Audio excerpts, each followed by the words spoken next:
பத்திரிகையாளர் திரு டிவி சோமு அவர்கள் இணைகின்றார். சார், இந்த மூவை எப்படி பாக்குறீங்க? தேர்தலில் இது திமுக கூட்டணிக்கு இன்னும் வலு சேர்க்கிறதா? இது இந்த மூவ் வந்துலாம் எதிர்பார்த்த ஒரு விஷயம் தானே. அதாவது மதில் மேல் பூனை தான் தேமுதிக.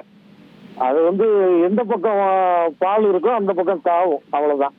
எந்த பக்கம் அதிகமான பால் இருக்குது அப்படிங்கறத கணக்கு பார்த்து தாவும். இல்ல இந்த பக்கம் திமுக சைடு அந்த மாதிரியான ஒரு விஷயங்கள், அதாவது அதிமுகவை விட, ஏன்னா ரெண்டு தரப்புலயும் ஏற்கனவே செய்தி வந்தது, தலா 5 சீட்டு அப்படிங்கிற மாதிரி தான் சொன்னாங்க அப்படின்ட்டு. அதை தாண்டி இவங்க எதிர்பார்த்தாங்க. அதுல 1-2 சீட்டு அதிகமாக இப்ப திமுக கொடுத்திருக்கலாம். ஒண்ணு. அடுத்தது இவங்க அதிமுக சைடு நாடாளுமன்ற மேலவை உறுப்பினருக்கான ஒரு சீட்டு எதிர்பார்த்து அதுல ஒரு ஏமாற்றம் அடைஞ்சிருந்தாங்க.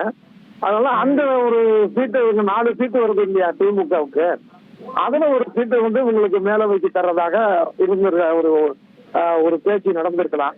இதுல என்ன ஒரு சுவாரஸ்யம் அப்படின்னா, 2013 கனிமொழி மேலவை எம்பி ஆனப்ப தேமுதிக தான் உதவுச்சு. எப்படின்னா, நேரடியா இல்ல, தேமுதிகவுடைய அதிருப்தி எம்எல்ஏக்கள் 7 பேர் அவங்க கனிமொழிக்கு ஓட்டு போட்டாங்க.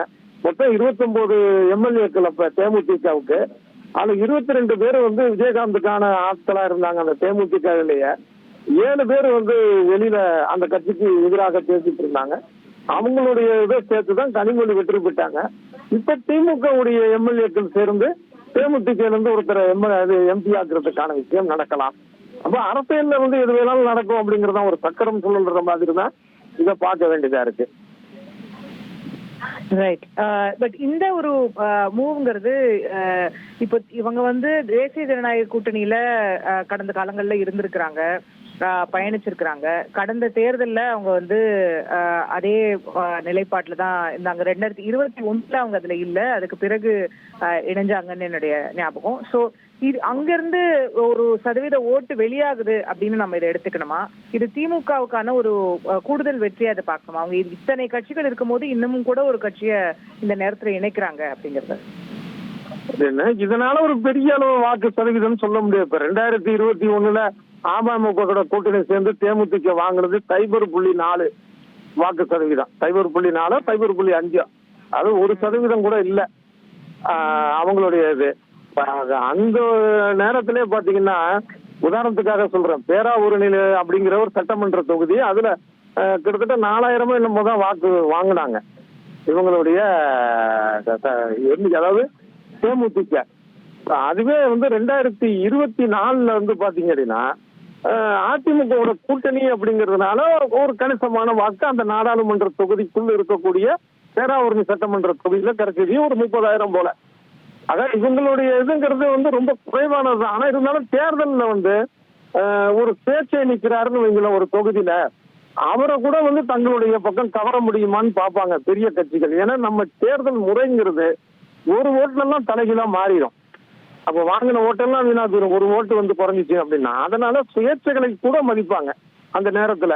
நீங்க தேர்தல்ல இருந்து ஒதுங்கிருங்களா, இல்ல உங்களுக்கு நாங்க இதை பண்றோம் அதை பண்றோம் அப்படின்ட்டு பெரிய கட்சிகள் பண்றது வழக்கம் தான். அதனால சின்ன கட்சி பெரிய கட்சின்னு இல்லை, இப்ப இதுக்கு மிக குறைவான ஒரு வாக்கு சதவீதம் தான் இருக்கும் தேமுதிகவுக்கு.